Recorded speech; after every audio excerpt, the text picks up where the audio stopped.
in the last few meetings, or whatever we want to call them, I've been discussing thought, and primarily the nature of thought, and saying it's really, in my view, behind most of the problems of the human race. Now, it may seem to some people that a thing as abstract as thought can't be behind all these problems. There's something much more vital, real or solid must be behind them. But we have discussed it, those who have been here, in great length, showing that it is, you can see that it is behind it. You know, you can make a very good case for it. We're trying to get more volume. Just so that people can be picked up. Can be picked up. Yes. Now, I'll talk a little while, and I hope that soon we will start to discuss. And the because I think it's essential to have a discussion or a dialogue. A discussion is an exchange. The word discuss is based on the same root as percussion, like a ping pong ball going back and forth. And a dialogue is something more of a common participation, as we're not playing a game against each other, but with each other. So now, see, how is it that thought, what are the troubles of the world? Well, they seem so many that we can hardly begin even to list them. You know, we can see everywhere wars going on, starvation, torture, pillage, you know, disease, all sorts of dirty tricks played in politics, and we have two sides. In addition, we have a kind of polarization between East and West. There are two sets of values. You see, each one professes its own. The West professes the value of the individual and freedom, and the East professes the value of the collective society, everybody being taken care of. And neither of these societies very well meets up to what they profess, but as we now know. Now, but still, they seem to be fighting over it. Now, or at least they're in a very hostile attitude, and they could fight. And then we have North and South, that polarization. You know, that North is supposed to be more wealthy and the South less, so it clearly is. There's tremendous trouble in Africa and South America and in southern parts of Asia. I mean, very great poverty and indebtedness and a breakdown of the economy and general chaos in what's going on there. Now, okay, so then we have the danger of nuclear war. It seems to have receded a bit because of Gorbachev, but nobody is sure that he's going to succeed, and perhaps not even he himself, and although he must maintain his confidence. And if he doesn't succeed, we will be back where we were, if not worse. So if he does, things will look a bit better. Right? Now, so if there's a nuclear war, that's sort of the end of our civilization, or if not the human race. Right? Now, then you have the danger of ecological destruction. You have pollution. You have destruction of agricultural land, of forests. You know, the change of climate they talk about now, and many other things. That there could be a real ecological disaster within a not too long a period of time if people just keep on doing whatever they're doing.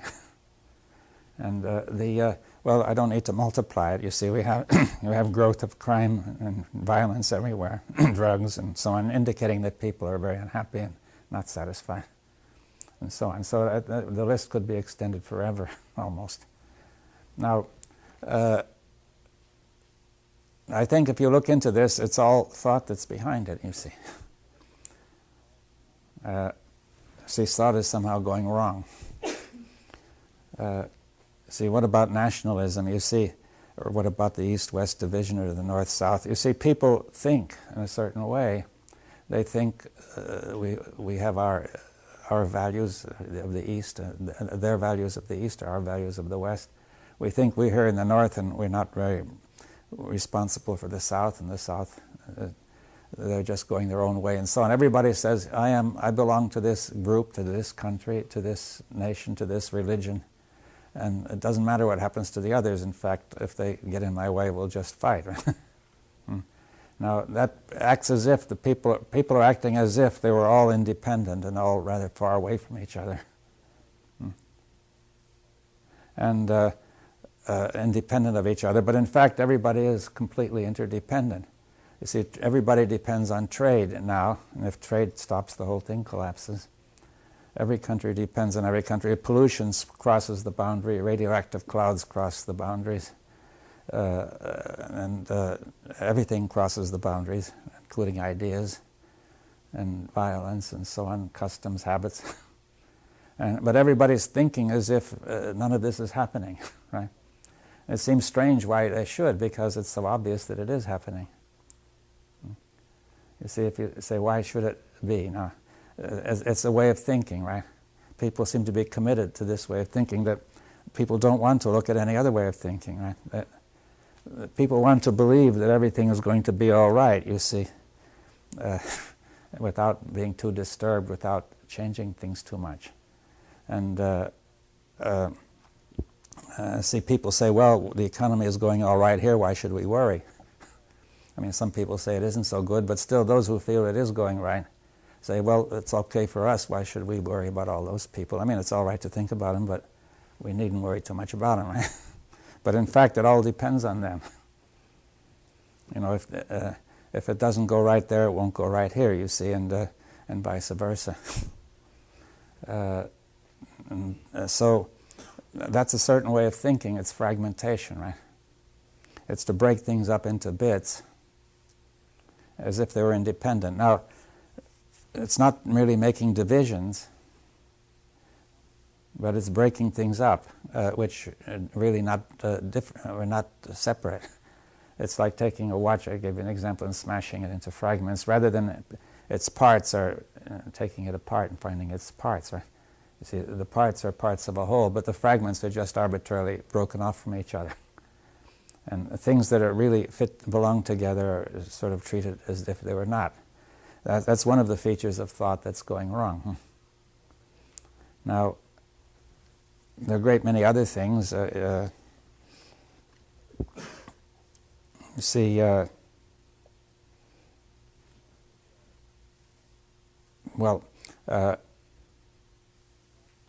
think we've gone into this, that thought is not behaving rationally.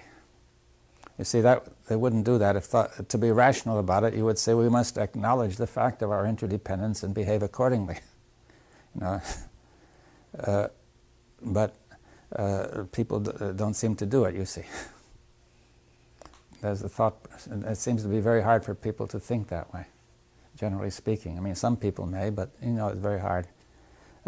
See, it's been said,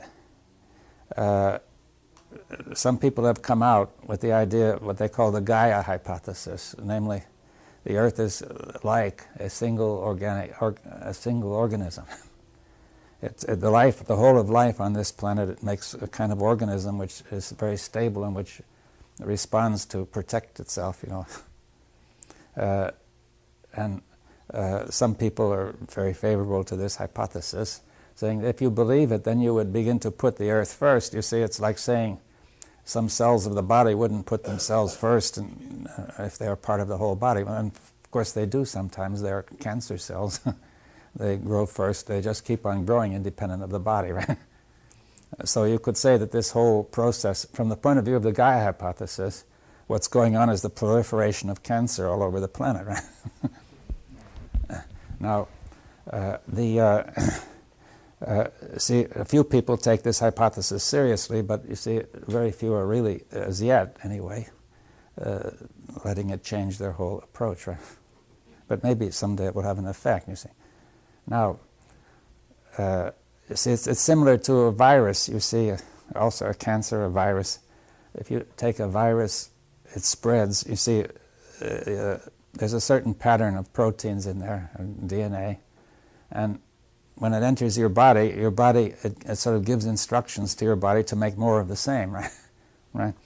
And then when you pass it on to somebody else, the same happens. It goes on and on.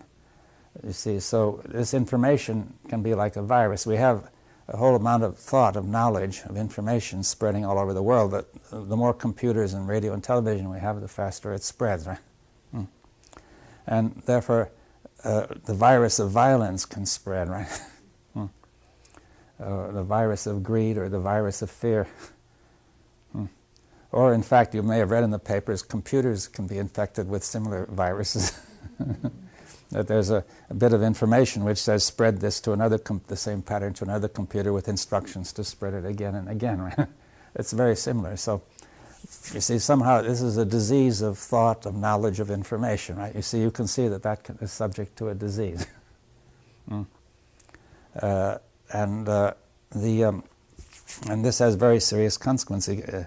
These diseases can kill human beings or whole societies physically, or they can kill us. The diseases of knowledge and thought can kill us in another way, or even destroy the planet. Right, so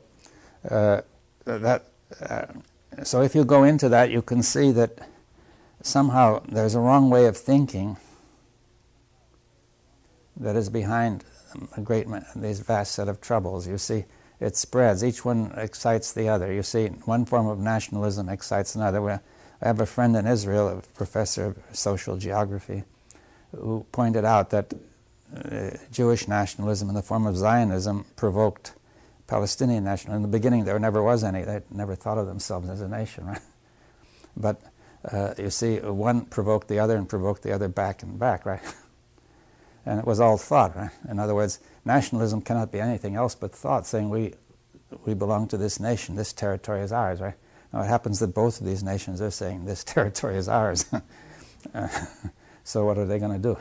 You see, they say we are different. Thought tells us we are different. We cannot get together. We have got to be separate. Thought also tells us this nation belongs to us. This land, right? It's the same thing. You say you have land and you say this is mine. Now, how in the world could it be mine? You see, if you look at land, there's nothing in the land which says it's mine, right? There was a famous Indian chief, Chief Seattle or something of that name, who wrote to the President of the United States of that time, a long time ago. And I was saying they wanted to make a treaty to buy land from the Indians, and he said, we cannot understand how anybody could own land. So you see, it's a way of thinking.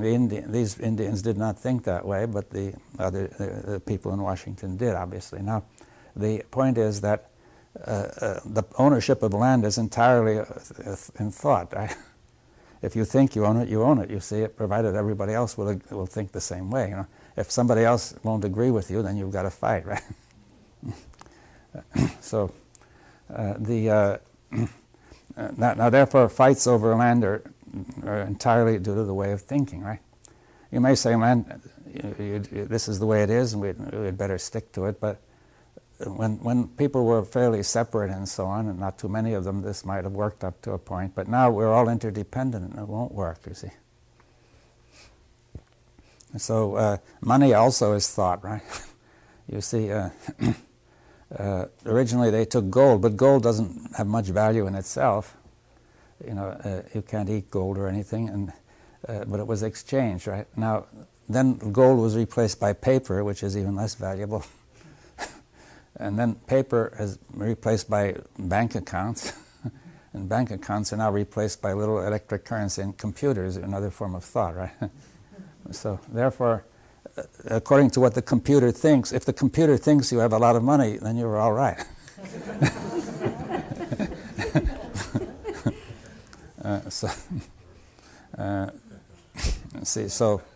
If it doesn't think that way, then you cannot get access to what you need, right? So you can see how pervasive this problem of thought is. Say, this nation, that nation, we against them, one family against another, one race against another, one color against another. You see, it's thought which makes those problems very big, right? Now, you see, I think we were talking about last year, suppose you have a black man and somebody comes up and says, I don't like them, and of course, but the fact that he's black is not is picked out by thought, right? You see, he might, as he said, be a banker. Somebody who didn't like bankers would say, I don't like him because he's a banker, right? Or I don't like him because he's Jewish, or I don't like him because he's a communist, or whatever. You see, all of that is thought, right? In other words, people, according to how you think, your prejudice goes accordingly, right?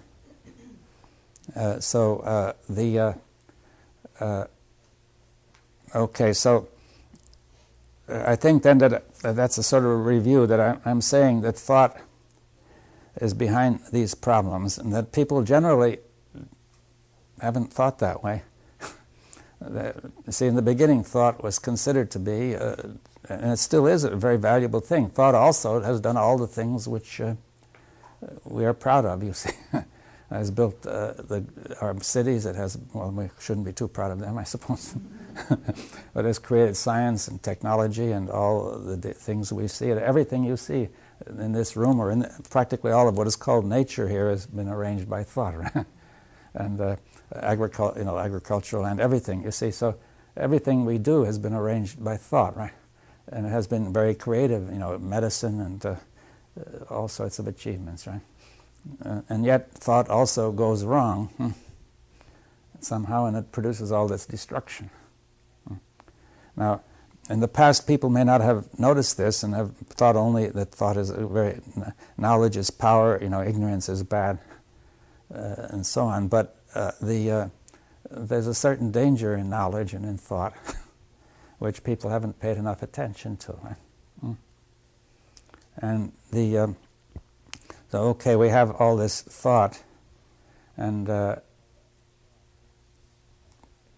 and it's somehow not going right, you see. Maybe it started to go wrong thousands or tens of thousands of years ago, we don't know. If you go back through history, as far as we know, it wasn't doing very well. I mean, there have been endless wars as far back as it goes. There has been slavery, exploitation, plunder, every manner of chaos, every manner of deception. If you go through the Bible, it was always there. If you go back in almost any history, it was always there. And perhaps if you go far enough back, it wasn't so bad because people didn't have the weapons to do much harm, right? But the more technology developed, the more dangerous it became. And now that technology has gone so far, it has become really deadly. It has really become impossible for us to imagine going on with it indefinitely. As I say, for 1,000 years, if you imagine 1,000 years of what's going on now, what will happen?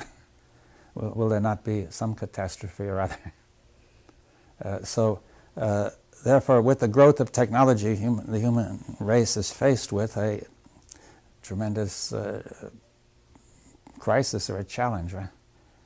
That we have got to do something about this thought, right? We have got we can't just let it go on destroying us. I mean, just if you've got a cancer growing in you, you say, well, at some stage I'd better do something about it. Now, cancer starts to grow slowly, but at some stage it starts to grow very fast and spread. And you say the quicker you do something about it, the better. And that's really where we are, you see. Now, but then what do you do about it? You see, you can't cut out thought. I mean, we couldn't do without it, right? You can't just say, all the bad thoughts are going to be cut out, you see. You can't select them all and cut them out. And so we have to go into it more deeply. I say this is not an obvious thing, you see. It's very subtle. And it goes very deep, you see. Right? Now, we want to get to the root of it, right? To the base, to the source of it. You see, if you imagine a stream which is being polluted near the source, and then people downstream don't know about that, so they start removing bits of pollution, trying to purify their water, but perhaps introducing more pollution of another kind as they do so. And therefore, what we've got to do is to see this whole stream and get to the source of it. You see, somewhere at the source of thought, it is being polluted. That's the suggestion. It is being diverted in some way. It is going in the. It is, you say, taking a wrong turn, but it's taking a wrong turn all the time. You see. You could say in one sense, when they started pouring pollution in, that was the wrong step. But the fact they keep on pouring it in is the main point. It's pouring in all the time. So therefore, the source is not in time, not to go back to ancient times when it may have started, but rather the source is always now. And that's what we have to look into, you see. Right, so that was more or less sort of some summary of some of the things we talked about last time, and in the beginning. And now we'll go on. I want to go on with trying to see how we're going to go about it. But perhaps people would like to discuss it a bit first. I'm kind of intrigued. You're saying that thought is the root of all this, and how I see it is that it's a form of identification, of a person's identification with a limited grouping, such as in nationalism. If I identify myself as an American, as someone from the United States, immediately in my own consciousness I have also identified those things that are not American, that are un-American. And in so doing, I look at those qualities which are un-American with a jaundiced eye perhaps, or with some sort of contempt. It seems to be a phenomenon that as soon as anyone identifies with something conceptually, or color of skin, religion, whatever it may be, that there is also immediately created the opposite situation which is looked down upon. Yes, that's true. Yes, but that's all thought. You see, to identify yourself is to say I'm the same as such and such. We're all the same, right? And they're all different. Again, there to identify with the larger. What? We are using thought again to identify with the larger. Yeah, or you can identify with the body. We see, with the simplest identification, say I am the body, Of course. and then, or I am my appetites, or I am my money. I depend. I am my family. Or whatever, and then you identify with something bigger. I am my country, my religion, or my God. I say I'm part of it, or I can say that's part of me, and I can't do without it, right? And that's me. So we're saying me is defined by thought, right? Yeah. Now, is there a me which is not defined by thought? You say, I'm not asking, so don't say yes or no. I'm saying that's the question, right? It looks as if a large part of what we call me is defined by thought, and mostly not even my own thought, but the thought of the whole society and the culture. I pick that up from other people, right? Now, some people pick up, there are a lot of ideas circulating around about how to identify yourself, and what we call subcultures, right? Some people identify with a certain subculture, and some people with another one, and they come in conflict. Like saying there may be the drug culture, there may be another culture, I don't know, there's all sorts of subcultures. I mean, each national group inside this country, each forms a subculture, which tends to gradually merge with the larger one. And between them, there are all sorts of conflicts, but it all comes from thought, right? From thinking. If you think that way, that's the way it is. See, so thought is very powerful. Well, isn't this what science was? That was why science was developed, I think, is so that it's not true because I say it, or because I'll slug you if you say it isn't. It's you prove it, and it doesn't make any difference about all of these divisions. It's still true if you can prove it. Isn't this what science partly was trying to do? Yes, not all thought is wrong. You see, there is thought which is correct, right? For example, here is a flower, and so on. Or I can make a map of this state and drive according to the map. If it's the right map, it gets me there. It directs me, and if it's a wrong map, I don't arrive where I'm supposed to, right? So there is thought which is correct and thought which is incorrect, but you see, we're having a great deal of thought which is incorrect, which is that we are separate from all these other parts of the world when in fact we're not. Now, usually you're ready to correct that. You see, if you're driving on the wrong road and you suddenly realize that, you see the road sign, you don't go ahead, but you say, okay, that's the wrong road, I must find the right road. But when people are driving on the wrong road here and saying, you know, we're driving toward a collision course and to destroy the planet, the move to correct it is very sluggish, if at all, you see. And why? You see, we're seeing that when it comes to identification, what you were saying with the self or with your country or whatever, it seems that there's a move of thought not to be rational, not to see facts, not to acknowledge facts, right? And to be irrational. And say people will overlook, and if your country is doing something, especially during war, people don't want to see that it may be wrong, right? They say, you mustn't criticize this country while we're in trouble. See, if suppose you think the generals are not, doing it right, you mustn't say so, right? It's censorship. They say you will spoil our morale, right? So you see, so they're saying something else takes precedence over truth and fact, right? They're saying we have got to think in a certain way in order to get things going, right? In order to move, right? In order to act, in order to manage, right? You see, we can't manage. So they're saying I can't look at all that stuff because if I did, I wouldn't be able to manage my affairs, right? It would be too disturbing. See, so thoughts could be very disturbing, and then there's a move to not to allow attention to go there. Now that's one of the problems. That's self-deception, right? See, thought moves not toward being correct and factual, but it moves toward self-deception, toward illusion. Now that's dangerous, right?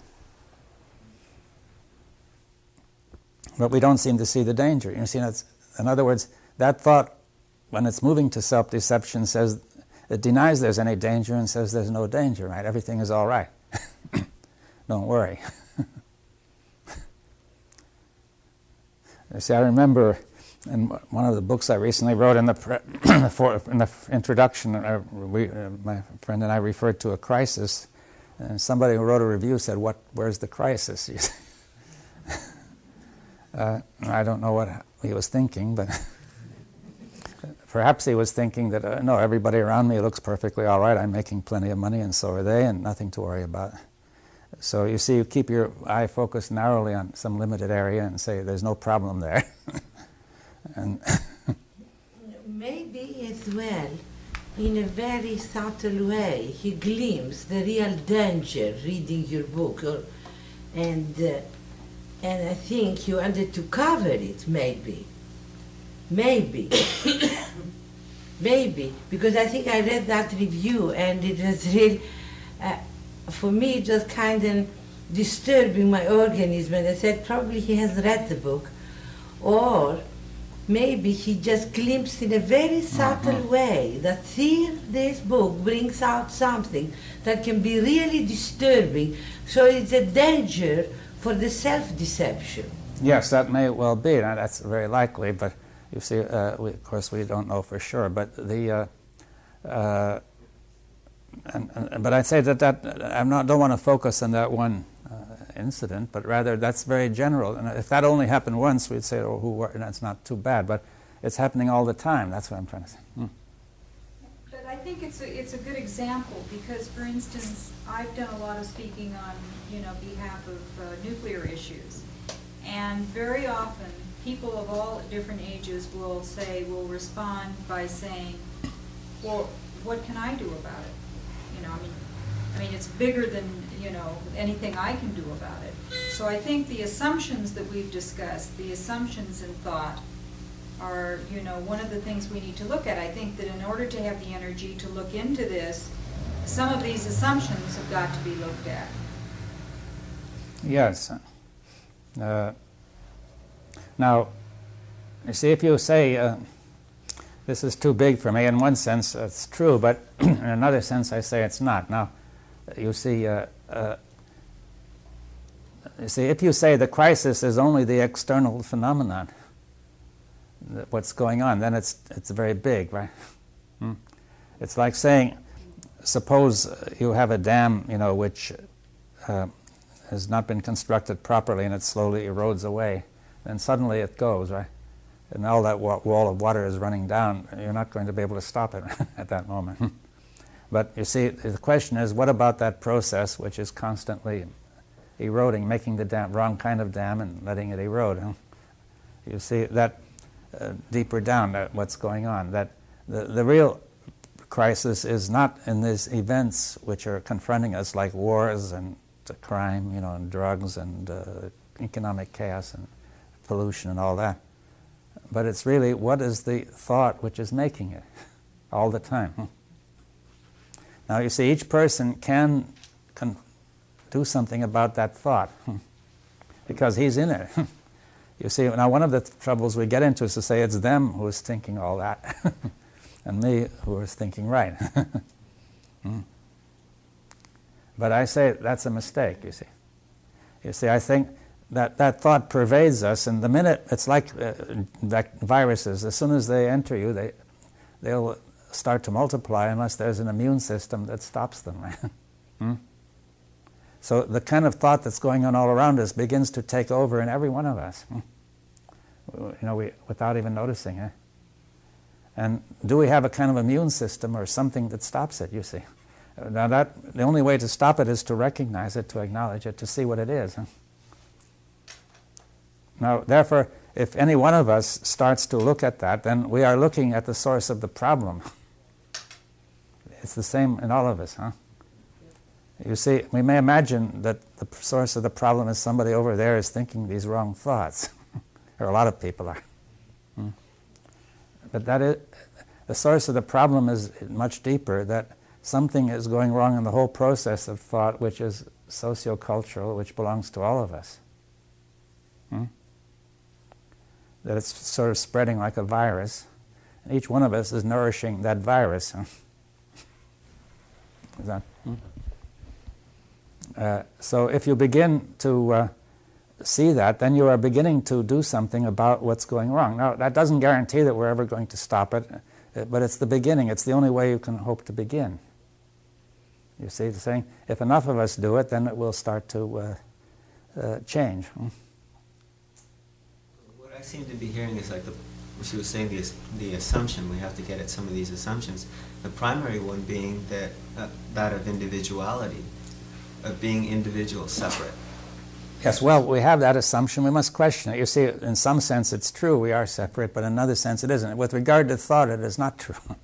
Maybe physically it has some truth. But thought maintains that assumption, that we are individual. Yes. So that is an assumption. We'd have to question that our thought is our own individual thought. Now, to some extent it is. We have some independence, but we must look at it. It's more subtle than to say it's individual or not individual. You see, we've got to see what thought really is without presuppositions. Now, see, if you say, I'm going to question whether it's individual, then we shouldn't jump to the opposite extreme and say it's not, it's collective, you see. But rather, we have got to see what thought really is. And whatever is going wrong, that's the first step, to try to understand what is really going on. Now, what is really going on when we're thinking? Now, I'm trying to say that most of our thought, its general form, is not individual. It originates in the whole culture, and it pervades us. We pick it up as children from parents, from friends, from school, and from newspapers, books, and so on. We make a small change in it. And we select certain parts of it which we like, and we may reject other parts, but still it all comes from that pool, right? Well, that's right. It isn't just a question of well, I have switched from Democrat to Republican, or I have switched from socialism to capitalism, or any of these things, because they're all part of the problem, right? Yeah.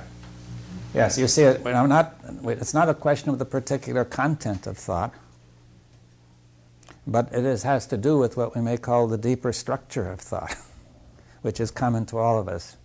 It's like with atoms. You have an atomic structure that is common to all atoms, of a certain kind. And you see, if you understand one of them, you understand something about all of them, right? See, so when people learned to disintegrate a few uranium atoms, that implied something for all of them. It opened the way to chain reactions and so on. Now, what I want to say is that this deep structure of thought, which is the source, this eternal, constant source, timeless, it's always there. It's not that we go back in time when it can, but it's constantly working, right? And this deep structure of thought is what we have to get at, and this is what is common, right? Now, but we'll have to come to this, that the content of thought and the deep structure are not really that separate, because the way we think about thought has an effect on its structure. For example, if we think that the thought is coming from me individually, this will affect how thought works. So we have to look at both content and structure, right?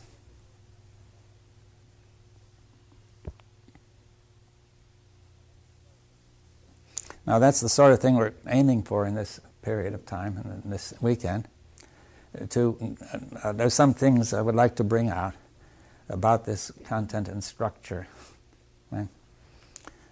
To see what I'm saying, we want to get some insight into how it's all going. Without this insight, I say we are going to find it very hard to get to do anything. Right? We're sort of just caught in this whole whirlpool. And if some of us have this insight, it has a meaning or a significance or a value, even though only a few of us have it. Right? It's not right to think, well, we're just a few of us and there's this tremendous wave of destruction. That will make you very depressed, right? But unnecessarily so. I think we all get into it, but it is not really necessary to do that, right? Now, we can't tell whether the human race is going to get through this or not, you see. That's a fact, you see, but we can't tell it isn't going to get through either. So, see, some people faced with this uncertainty may want to be certain and just say, well, I'd rather believe it's not going to get through. I remove this uncertainty. But the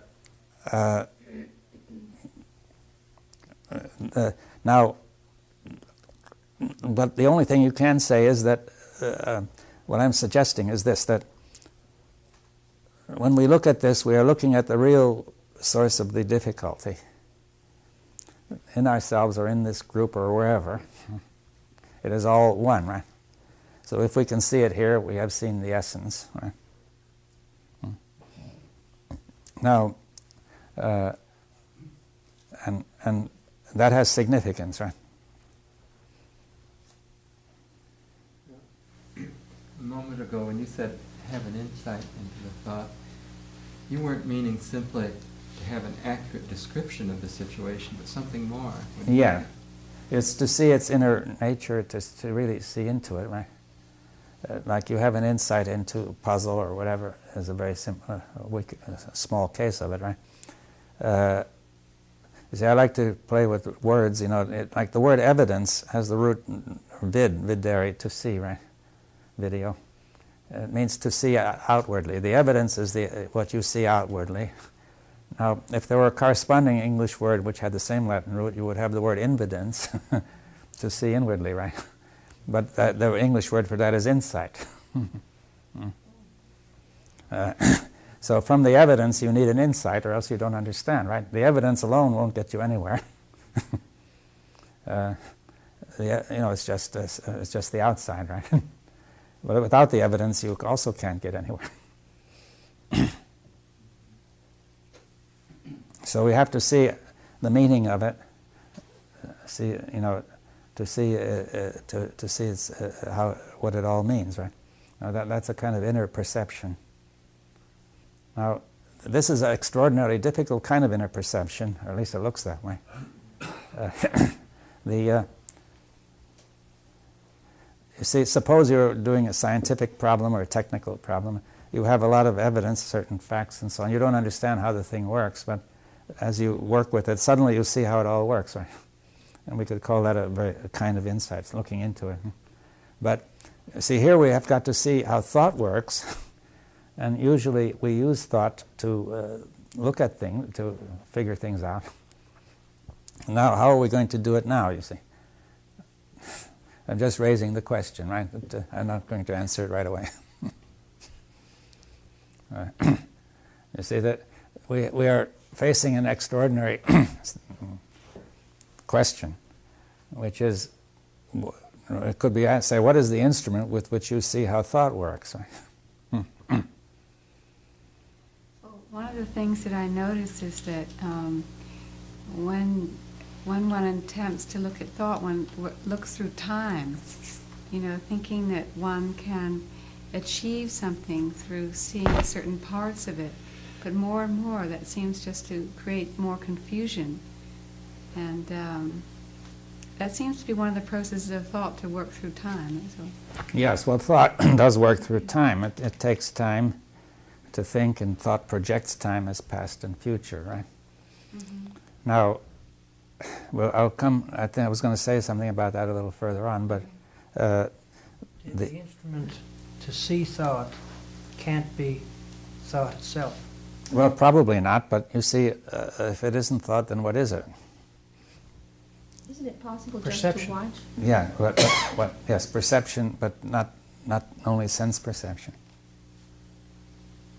Well, it's a deeper, inner thing that's not thought. It's insight, or it's of a different nature than thought. Yes, it is a different nature than thought, and yet we need clear thinking to present this problem. You see, one of the things which is interfering with insight is just thought, right? The way thought works, that it works in such a way as to prevent insight. For example, if we have the assumption that thought is being produced by the self, by the thinker, then you experience it that way, and then in a way you're denying that thought is being, you're denying what is actually happening and presenting another picture, you see. Now that makes it very hard to have an insight. You see that the thought contains a deceptive function, or it produces some illusory picture. And you see, so if you say, we have got to get the evidence, you see, and if we look inwardly, when we look inwardly at first, we will look at a picture which has been fabricated by thought. You see, and therefore we will have the wrong evidence. You see that we'll have the wrong starting point. Now, you see, that's what I'm trying to say. It's a very subtle thing which we have to go into slowly. You mean that you might have to, if you had a so-called problem, that you would look at that and try to resolve it, and it may be created by the thinking itself, so it's the wrong premise to start from. Yes, you see, the thinking creates things which don't seem to be thought. Now you see, if I say that the sense of self has been created by thought, but that's not the way we experience it, right? So when you just look inwardly, you feel, I am here thinking. Now, you see, it's no use trying to deny the evidence of your perception, or at least you seem to perceive it that way, you see. That seems to be the phenomenon. Now, you can't begin by denying the phenomenon and saying it's something else, you see, because now the phenomenon is produced to a large extent by thought, but thought doesn't know it's doing it. That's one of the themes which I want to develop here, that a great many things are happening which are being done by thought, but thought doesn't know they're being done by thought and treats them as the actual fact from which it is proceeding, right? And therefore, it becomes hard to get the evidence on which the insight has to be, which will help lead to the insight, you see. That is, see, one of the points about evidence is that one reason we're looking at this is we may have noticed that things are not working right. You see, the evidence is that there's a lot of confusion and contradiction in thought all over the world. It's producing all the troubles that I've been describing. Now, but we're in a very treacherous domain, because a lot of this evidence is still infected by the thought process. It's being interpreted through the very thought process which we are questioning. Now, see, also, I'm not trying to say that thought is all wrong, but rather a certain kind of thought is where the trouble is. And there's another kind that may be right, and we have to discuss what their relationship might be. Now, you see, if you say, now thought is based on memory, clearly, well, I'll come, you see, well, let me come to this a little later. You see, thought contains a tremendous tendency to distortion and self-deception, which we have got to begin looking at. Now, some of it has been called, say, wishful thinking, as I've described. I meant to think. Now, what is behind this? You see, one point we could begin with is that there's a certain relationship between emotion and thought which is not working right. You see, one of the assumptions of thought is that thought is one thing and feeling is another, right? And that now, I think the evidence is that they're not different. Now, that suggests that. Now, I mean, you can immediately see that when you think, it affects your feelings, and vice versa, the feelings affect the thought. That is, certain emotions may produce a tendency for you to, if you have a desire for to believe a certain thing, your thought will always move in the direction to confirm that belief, right? Mm. You see, now, and that's going on all the time. I mean, for example, if people want to believe that everything is all right in the way of saying that there's no crisis, then there's obviously a desire to believe there's no crisis. Mm. And therefore, people will constantly fabricate evidence that there is no crisis by their ways of thinking. Or if they want to believe there's a crisis, they're liable to fabricate evidence that there is a crisis, you see. It's really difficult. See, some people say, great, there's a crisis. This gives us a chance to make a revolution, right? This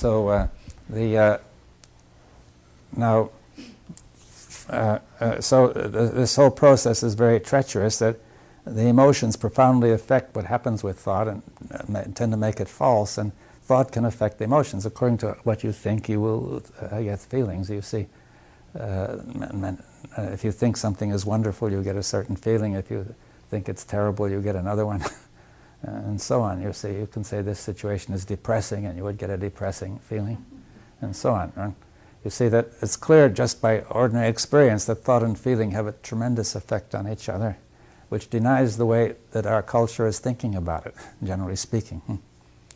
Now, also neuroscience would back that up. You see, the studies of the brain structure suggest that the thought probably originates somewhere in the outer cortex of the brain, the frontal lobes, and the emotional center is deeper down. And there's a very thick bundle of nerves connecting them. And they should be closely related, you see, by that in the nerves. And in fact, there's a lot of evidence they are. The well-known example I discussed last time of a man in the last century who, in an explosion, an iron pin was driven through his brain, went out, and just cut that bundle of nerves. And he was totally changed in character. You see, he had been a very level-headed, reliable person. And he became totally emotionally unstable, and also unable to follow a connected line of thought. And he was unable to really do anything, it's clear that there is a close connection between emotion and thought, two-way.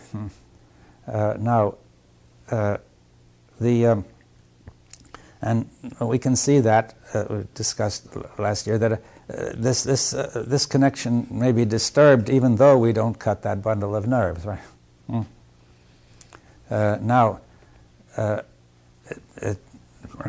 People are talking a lot about stress, which is such a disturbance that we may have the emotions in the primitive sense, or have the reflex of, say, to fight, to run, or to freeze, to produce the neurochemicals needed to make you fight, or to run, or to frighten you, or to stir you up with adrenaline, noradrenaline, all sorts of things, or to calm you down with endorphins or whatever.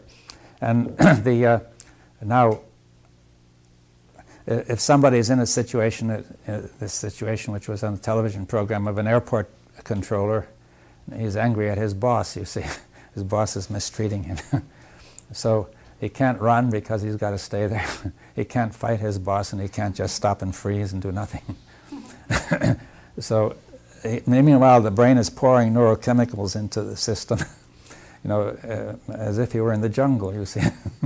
And this is stirring up the body and making it all work rather badly, and also preventing thought, you see, because thought requires a nice quiet brain, not being stirred up like this. It can't be rational when it's all that stirred up. So the more he thinks, then the worse it gets. He'll get thoughts which lead him further astray and make more trouble. And it builds up, you see. Now,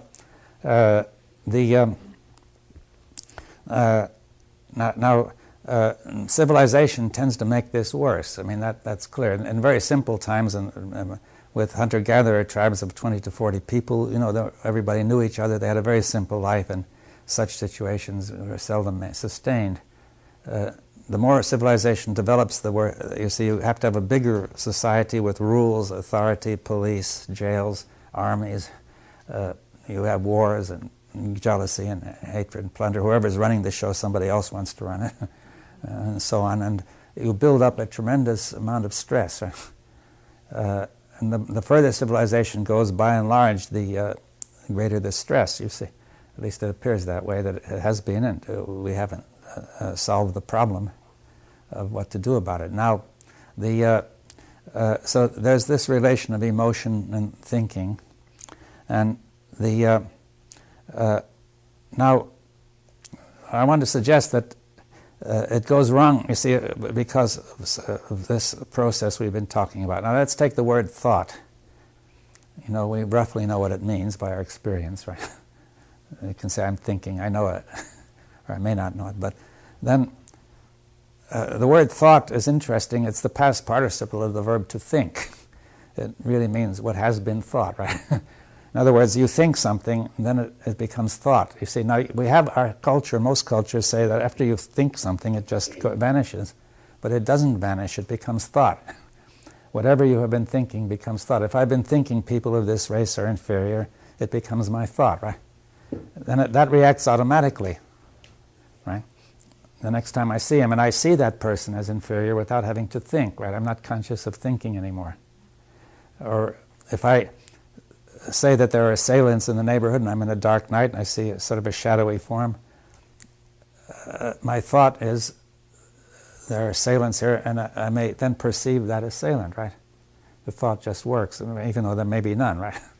Then if I see it's a shadow, it all goes. Now, the adrenaline, while it's there, the adrenaline is going, the heart's beating and everything, the whole system. So I say thought, emotion, the body, everything is all one process, right? It seems evident. Although our whole culture uses words and language and thought in such a way as to say that it's not so, right? Now, and that's one of the misleading things going. One of the ways in which the wrong notion that thought has about itself is twisting up thought. You see. Now, so we have this thought, which is now thought. Therefore, is clearly coming from memory, right? I've been thinking something. I know something. You see, I build up knowledge through experience, through practice. I think about it, I organize it, it goes into me and it becomes knowledge. It's thought, right? Part of my knowledge is skill by practice. It's still kind of memory, right? In the body or in the brain somewhere. It's all part of one system, right? And I also have skill in thinking. The more I think, and the more I am able to get skill in thinking, right?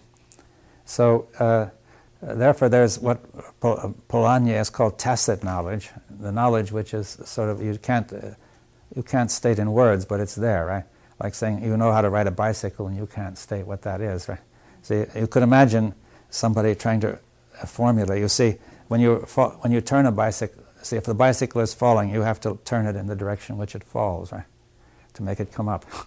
Now, mathematically, you can prove that there's a formula that the angle at which you turn it is, I forget, is related in a certain way to the angle at which you're falling, right? So this is what you will do, right? But you don't work out the formula, right? You see, your whole body does countless movements which you can't describe, and it all makes it work, right? But that's tacit knowledge. It's a kind of knowledge you've got without which you could do nothing, right? As abstract knowledge would be of no use without that.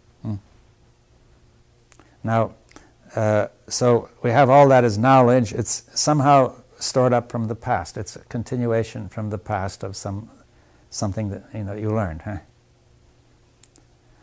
Now, then let's come. So we have now experience, knowledge, thought, and practice, and so on. All one process. Now, then in there is emotion somehow, feeling. You see, now the word feeling. See, thinking has the word an ending ing, which suggests something more active. Thought, something from the past, right? The word feeling would suggest something that's always from the present, right? Now, but many of our feelings obviously are not from the present. You can call them up, right? Remember them, and also you're affected by past feelings. That if you have had a traumatic experience, that feeling can come right up again when something similar happens. And so, in fact, the feelings are often conglomerates of past feelings. You see, all merged into some vague, generalized feeling. Right? Now, the language doesn't do justice to that. Now, for example, suppose we were to coin a new word. I know people won't accept this generally, but we could, for our own purposes, coin a new word, and you could use it for your own purpose without trying to get it, even though people is not part of our common practice, a common use of language. But you bring in the word felt. You see, just as we have thoughts, we have felts, right? Now, therefore, we could say there may be such a thing as new feelings, which tell you of something new, or which, say, subtle feelings you would have with nature, or say you suddenly see a dangerous animal in front of you and you feel something. But most of our feelings are not of that nature. They are felts, right? Yeah. As most of our thinking is not fresh and new, but it's thought. Now, we say these may have their place. You see, you should be warned of danger if there's danger. You see, for example, you may have electric wires. Now, there's no instinct that tells you that electric wires are dangerous. But you may be told that they're dangerous, you see, and you may see the reason you must keep away from high-voltage electric wires. And seeing high-voltage electric wire, you get a feeling, or you felt, really, you move back, right? So that is useful. But on the other hand, we get all sorts of other felts, like saying if somebody treats me badly and doesn't have due regard for me, then I may feel angry, right? Or I feel violent or hateful, even going on to hatred. Or certain things may give pleasure, right? Because they gave it in the past, right? And so on. Or pain, or fear, or whatever. Now, but still, we're inclined to say that's feeling, and it's not felt, right? It's really very important. If it were feeling, it would be probably very important, right? If it's a felt, it may not be very important. You see, but that leads us to give too much importance to felts. But that has a profound effect on everything. Now, you see, thought and felt are one process. They are not two. They both come from the memory, right? In the memory, they probably are all mixed, right? You can't imagine there's one memory for thoughts, another one for felts. Saying two boxes. But they're all there in one memory. So, okay, so something happens, that memory stirs up, right? Suddenly produces thought and felt. The felt may be me who has been insulted, hurt. The thought is, he had no reason to treat me that way, and so on, right? No, it's terrible and whatnot, right? They sustain each other. So this is a wrong idea about thoughts and about the whole process, which our culture and most cultures have propagated, which helps to make that add to the chaos and confusion in that process. You see, because when we get angry or when we get pleasure or pain, we give it too much importance. Right? Now that leads us to more trouble and more false thoughts. You see, if a thought produces a very disturbing felt, then comes a reaction to try to. The body says, or the brain sort of sends out signals of meaning, lest it would get rid of the disturbance. And the whole process then searches the memory for a thought which will produce nicer felt, less disturbing, right? But they may turn out to be wrong thoughts. They will lead you astray, right? And they'll produce more pain rather than less pain. You see, for example, this could even go as far as national or international relations, right? That people want politicians to tell them things that produce nice states of felt, right? And they're likely to vote for those politicians, right? I think that we may have seen a number of examples of this. Now, but of course, this doesn't mean that you have elected the best politician. He may make you feel better, but then some of the things he does may make you feel a lot worse later. So all through life, you see, we get into that trouble, right? Wishful thinking and so on. You see, all around, that's a very serious problem, right? That the thoughts and the felts come up. They're coming up from memory. Now, the thoughts and the felts generally are not harmoniously related, and they're disturbing the system. Now, if you imagine somehow there's a true relationship possible on that thick bundle of nerves between the two centers, intellectual and emotional. But that bundle of nerves cannot touch the real source of the disturbance, which is memory. I mean, who knows where memory is, right? You see, all the moves which are made, which instinct makes to correct the disturbance, are irrelevant and probably make it worse. Huh? Is that clear? You see that this sort of thing can happen even in the body. You see, I remember I once had fibrositis due to pressure on the nerve in the spine. It was the nerve coming from the hand, so it produced a tremendous pain from the hand, apparently, though the trouble was not here in the arm at all. It was in the pressure in the spine, right? But in other words, any signals coming from the hand would go through that nerve and reach the brain and be interpreted as from the hand. But if you touch that nerve halfway between the hand and the brain, it will produce a similar effect, right? Now, the point is that not only confused one intellectually by saying, I think the pain is coming from the hand, but it confused the whole body because the hand inflamed, as if, in other words, all the processes of the body were misinformed, right? You see, so therefore, if we get a wrong notion of where the trouble is coming from, the very move to correct it makes it worse. Now, that's what's happening. You see, we might think that suppose we say our thoughts, we have a disturbance, and the thought says, oh, I have a wrong feeling. I'd like to have a good one. And the feeling said, that thought is horrible. I'd like to get rid of it. You see? I mean, so the feeling makes a demand to produce a nicer thought, and the thought makes some demand to produce a nicer feeling. But you see, they're not really, the demand only goes to memory. You see, anything which happens in the real relations will only muddle it up more. But the demand actually finally has to go to memory, which is the source of the problem, right? But it doesn't know that that's the source of the problem, so it doesn't go there. See, memory constantly stirs up to try to solve this problem, which it is producing. And the more it tries to solve it, the more it produces it. See, so some funny thing is going on there, see, which is disrupting the system.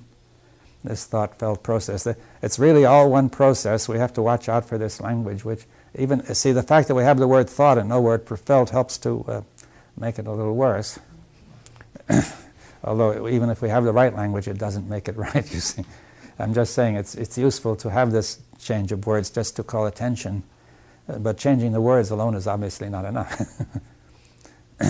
Now, okay, so is that clear then? That you see, if you can see yourself now, that we've got this process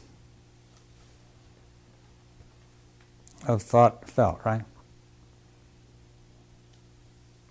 You can see it going on everywhere.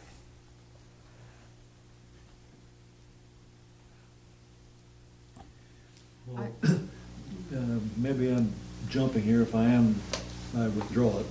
But we actually remember in sort of 5 cents video, and then we have words for it over here, and then we have the cultural conditioning over here, and the shoulds and the shouldn'ts over here, and of course all this gets together and it does make a mess.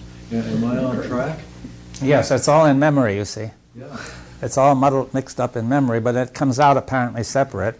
Now, therefore, when we think of it, we think they're all separate. So when we see a problem, we treat every bit as separate, but that will, every time we try to change one bit we think is wrong, we're changing the whole thing and making trouble on all the other parts. Do you see? See, if you try to make a better feeling, saying I shouldn't feel angry, you see, but you don't notice that the thought process, that the angry feeling is already muddling up your thought. It's there already, you see. It's saying I identify myself with my thought at that moment, right? And I say, I, the thinker, have decided that I shouldn't be angry. It's going to be very harmful to my interests. But I am already angry, right? The chemicals are already there and so on. And therefore, my thought is not very clear, right? So I probably make a very muddled way of trying to stop being angry. In fact, I may get angrier, you see. Or if I'm saying, you shouldn't be angry, you see, it'll probably make you angrier. I'm saying, look here, you shouldn't be angry, you know, because it's disturbing your self-interest. But I probably will not have the desired effect. You see, so thought is unable to handle that, right? But on the other hand, you can't say, my feeling says, I would like thoughts which are nicer. You see, the reason I'm angry is I remain angry is I have the thought that you have done me harm, right? You have done me wrong. And so, but you see, the point is that you can't just say, well, let's give up that thought, right? You know, the feeling might say, I would like a nicer thought. So it might even suppress the anger, you see, though it would still be there underneath, right? It would suppress consciousness of anger, right? Saying, I'd rather not think of that. Right? Saying I'm not angry, you know, it's all right. But it's still there, simmering. Isn't that what affirmations are doing? What? Isn't that what affirmations are doing, overriding the disturbing thought? Apparently overriding. Apparently overriding. Yes. Yeah. But in fact, you can't override it because, you see, the disturbing thought is in memory, and it's in the same memory that the affirmation is coming from. Huh? Earlier you said we didn't know where memory was. Yeah. And I would like to suggest that it's in the connections, in the hookups, the wiring. It may be, but people have argued about that. I don't think they have really settled it. Now, it doesn't matter where it comes from as far as our present argument is concerned, right? We can discuss it now without knowing where it comes from, right? Now, it would be interesting if somebody would find out. Now, the point is now that that memory also affects the physical body, you see. It affects the sensations. You can remember them, and you can produce states of stress in the body from memory of states of stress, right? In fact, some people say you could even produce allergies that way and so on.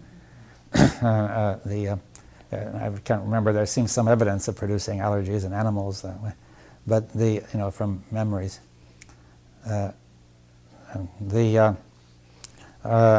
So maybe it could even affect the allergy, whatever produces allergies and the immune system and all that. Right? See, it might have a really profound effect that what is in the memory could affect the whole system very, very deeply. That it's all mixed up together in the memory. So therefore, when memory works, you cannot separate the intellectual function, the emotional function, the chemical function, the muscular function. They're all there, you see, because this tacit knowledge is also a kind of memory. And that's really something very important that our culture gives us a wrong lead on, direction. That it constantly tends to imply that they could be separated and that one could control the other, you see. Saying, for example, that thought could control feeling or felt, or that otherwise feelings should be able to control thoughts. Like people are saying, love one another, and then you will have the right thoughts. And if you did, you would. But then, see, if you have already a lot of thoughts saying these people have done terrible harm to me, they've killed all my friends, they've tortured, they've murdered, and so on, they're all stirred up chemically, you'll find it very hard to love them. You see. Maybe one or two people might manage it, but in general it doesn't seem to work. Now, so you can see that you cannot, all of these approaches which start out from the assumption that these functions are really separate or separable cannot work. I mean, they're based on a wrong assumption. So you're saying really that thought can't move without a felt. I mean, Yeah, and felts can't move without a thought. Whatever's in the memory, everything stirs up. You see, imagine a pool with all sorts of stuff in it, you know. Whatever you touch, the whole pool is stirred up, right? The real surprise that thought comes from the memory at this moment I could never conceive, and the felt comes as well as from the moment, from the memory, because the feeling is something fresh. It takes place now, but the thought can be from the past. Yes. Well, the feeling, the felt takes place now, but its source is memory. Whereas if there were a fresh feeling, it would come from some other source, right? Perception, perhaps. I don't know. You see, it may be that our primary perception is through the feeling, which then gets refined through the thought, right? Thinking. But at least there's a sensitivity which would be the primary perception, and it gets more and more abstracted and refined into thought. Now, that's the one picture you could make. But now, see, let's say, for the sake of discussion, that you see something very beautiful in nature suddenly, and some response occurs first in feeling, and then you may begin to think about it. But that feeling may well be a fresh feeling, though it may not, right? Maybe you've seen something similar before and you have it felt, right? Yeah. But it seems very difficult to recall that to the surface reproduce feeling. In other words, the feeling as it moves into thought seems to merge into thought, and then when memory tries to bring the feeling to the surface, it doesn't seem to be able to do that. Well, you can bring feelings up, but they're not necessarily the same as the original. Right. You see, you can bring up how you think it felt. Yeah, because the original feeling seems to have merged into thought as thought went into memory. Well, you see, what I suggest happened is simpler than that. It's that both went into memory, Yes. and memory is not the same thing as the original. It's some sort of rough copy. Yeah. It's you see, so. But through some sort of thinking process, you can rethink, but you don't seem to be able to re-feel. Well, you can call up the feeling of what people do call up the feeling of what it was like to be a child, or sometimes something may remind you of it sometimes. And you know, people get those feelings of the past, feelings of nostalgia, feelings of heaviness, oppression, or feelings of enjoyment. Or, you know, in other words, if you remember, the older you get, the harder it is. But if you can remember something that happened, which had a strong feeling, some of that feeling comes back. The vague. Vaguely. Vague sort of That's what I call a felt. But I say that is a minor point. The major point is that the felt is there ready to respond to the present moment. Say somebody that says something that offends you, and you get a response of anger, which is a felt, or you may get fear. If you have been frightened badly by certain kinds of situations, and something reminds you of it, or something similar, will produce a feeling of fear, right? But memory doesn't separate it. No, it doesn't. But you get that fear, which is combined with the thought, this is what made me afraid, or this is what's frightening. You never can separate them, you see. Now, but on the other hand, our language always separates them. We're always trying to separate them, and we're being misled, right?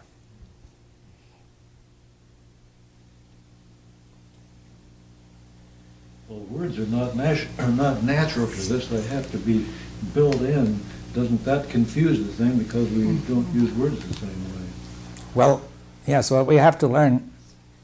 See, there's confusion of words and also confusion of the thoughts and the felts. That's what I'm getting at. They're all together, you see. Now, improving the words may help us to look at it. That's all I'm saying. Well, that words are not, they're not natural to, in other words, the rest of it, the memory and the felt and all this is all in one piece, well, then we build words in so that they are added to it. Is this the idea? Yeah, but then they're also one piece. You see, the word is in the memory too. Whatever is in the memory is all one piece. That's what I'm suggesting, but we divide it up artificially. Well, with an attached felt very often. Yes, they're not. But they're all together. They're all mixed together. You see, what you pour into this pool is all sort of mixed up, right? Okay. The word is part of what's poured into the pool. Would there be any feeling on the emotional level if there weren't felts to precede it? Is it like thinking, the activity of thinking and thought being necessary, thoughts being necessary for the activity of thinking to occur, felts being necessary yes. for the activity of feeling emotionally to That's occur? an interesting question. You see, I think that usually we have some combination, you see, but whether there's a pure feeling, maybe there could be, but we say they may be mixed, or maybe these are just two extremes that we have described. Trying to make a distinction between emotional feeling and tactile type of, hot, cold, sensory. Yeah, well, you see they're somewhat different in function, because you see the emotional center will produce feelings which are starting in the brain somewhere, right? And rather than as sensations. They can produce the feelings of anger and pleasure and pain and, arousal and comfort and security.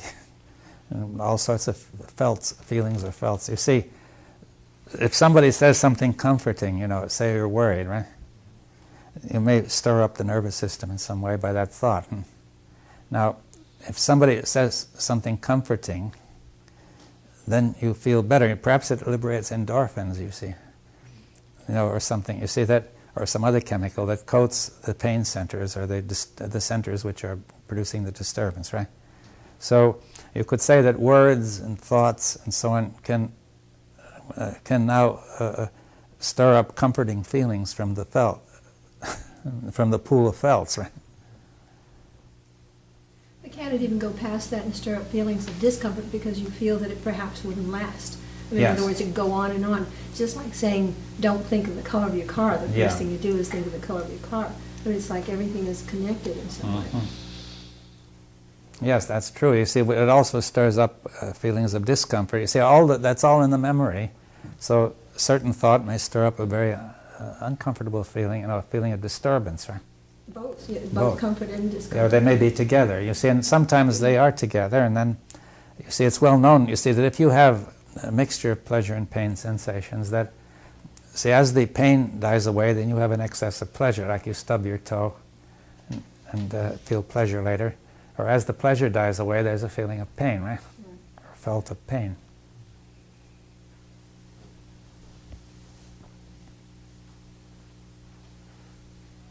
Is that all there is? Or What? No. No, I'm saying this is I don't hope it's not all there is, but I'm saying that this is a big part of what's going on, you see. That's what I'm trying to say. And if you watch what's going on in all these problems that I told you, I was discussing, you see, like all the international problems. See, we have people producing pollution, you see, and they're arguing that pollution is not serious, right? Other people who are suffering the pollution are arguing that it is serious. Now, the people who are producing the pollution get felts that they're exaggerating. They're saying they get comforting felts when they say it's not serious. You see, and therefore they think that way, right? And then the brain demands comfort, and therefore it demands you keep on with those thoughts, right? Now, I say a lot of that's going on. It's very mechanical, you see. But we don't notice it's mechanical, and in fact the whole society says it's not mechanical. You see, now it doesn't mean everything is mechanical. Yeah. What is the origin of the word thought, David? Oh, I don't remember. It's not clear what its origin is. It may have this. I can't remember anyway. I think, you see. It may have to do with the same root as thing, you see, but I don't know.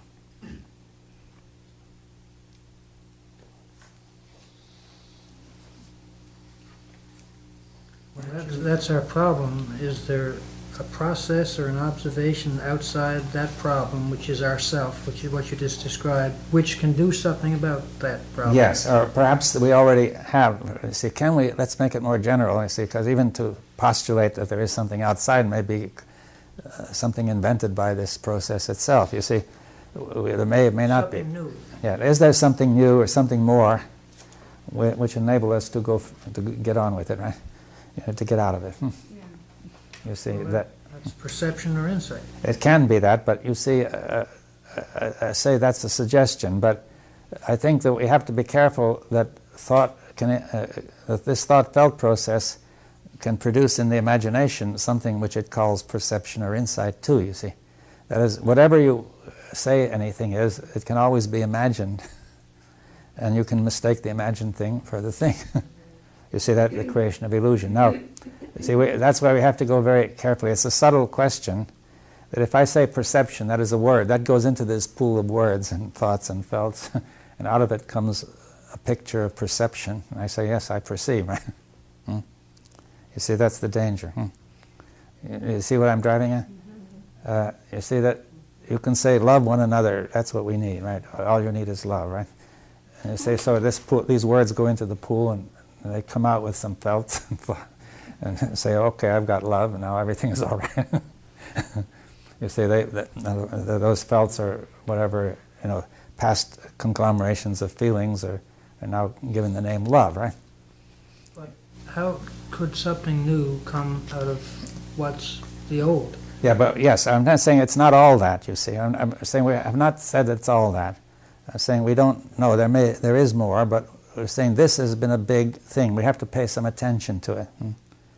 You see, let's try to put it that as long as this is filling the brain so much, it will be very hard, assuming there is perception, for anything to be perceived. You see, it's like saying we fill the air with fog, and then it's very hard to see anything, right?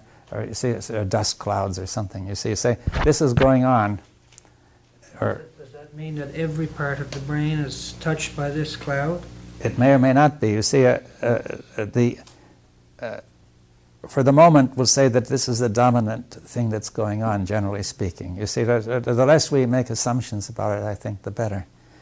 You see, that if we can feel out what's going on, it's better than to make an assumption. We will make some, perhaps, but still, let's try to be careful. Well, presumably, if that's what's going on all the time, which is almost all the time, let's put it that way. almost Much all of the the time. time. I mean, it's perfectly obvious that that is what's happening most of the time. Then perhaps the only way one can approach it is just not to take it so seriously. Well, that's one thing. That's the first step, which we've seen. That it's already implied in what we've said that if these are felts, that they're not to be taken so seriously as we had been doing. Now, that was a correct implication. See, the thought process is not all corrupt because, see, if it had been, we would never have produced this technology, we would never have got to the moon. You see, we would never have got to the next corner even. You see, that in other words, in order for this rocket to get to the moon and do all these things, people had to figure out all sorts of things and correctly. When they made a little mistake in a ring, the whole thing blew up, right?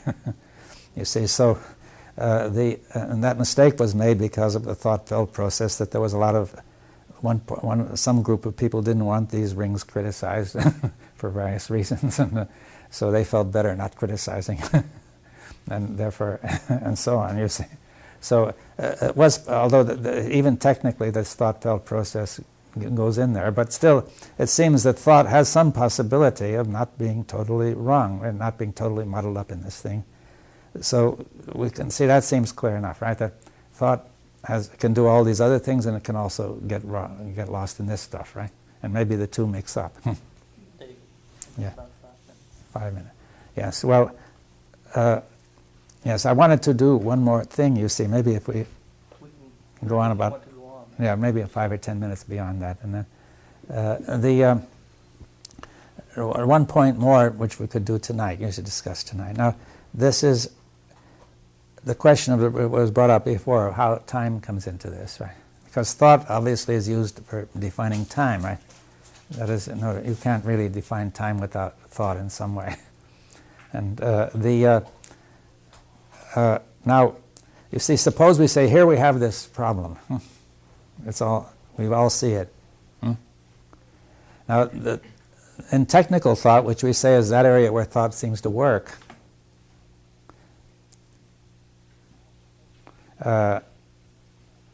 we have a certain procedure, which is we want to solve a problem. You see, we say we have a certain thing, we want to achieve an end, and the material at hand is used as a means to the end, right, which takes time. We have a plan and project. It all can work if we do it right. So human beings have developed that technical thought more and more, and it seems natural they would apply it to this problem too, you see. We would say, okay, here we see what's going on, thought, felt, it's clearly not right. So let's see what can we do. What we can do is, we must find, the end is to get rid of it. We must find the means and work on it and get rid of it. It will take time, right? You see, in time. I remember in the Mikado, on the execution, my object all sublime I shall achieve in time, right? So the point is, that seems the most obvious way of trying to go about it. And in fact, it's implicit in many of the questions, right, that we have been raising. So, now, but on the other hand, you can see this can't work. You see, suppose we say, I'm projecting this thought of making things better, but the felts are all still working there right now from the very moment in which I started to work on it, right? So they're all going wrong. Everything is going wrong. Or if I try to change the thoughts and get the right feeling, but the thoughts which I want to change are affecting the felts, right? So therefore, it is not possible to do this in time. We say there is no time in which to do it, right?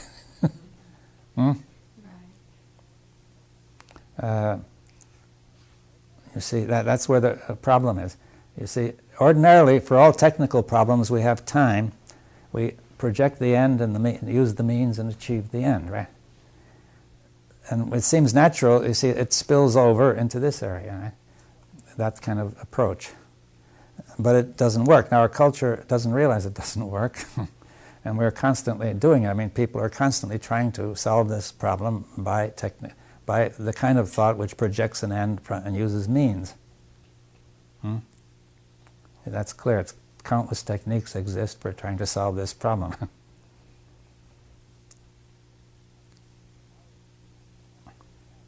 Yes, now, see, so now you can see that we have to hold back. It's much deeper than we thought. Is that something? No, it's still going. Time is not the way, you see. But we don't know any other way.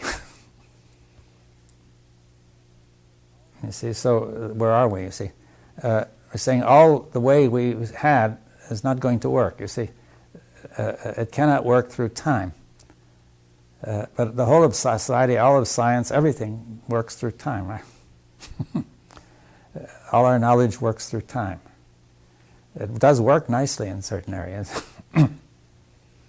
But I suggested it can't work here. Now, it's not clear exactly where the boundary is, because a certain amount of memory, and obviously memory and time are here are almost the same thing, right?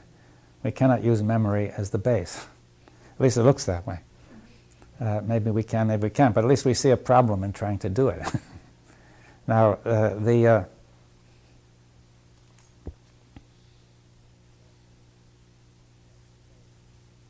well, yes, so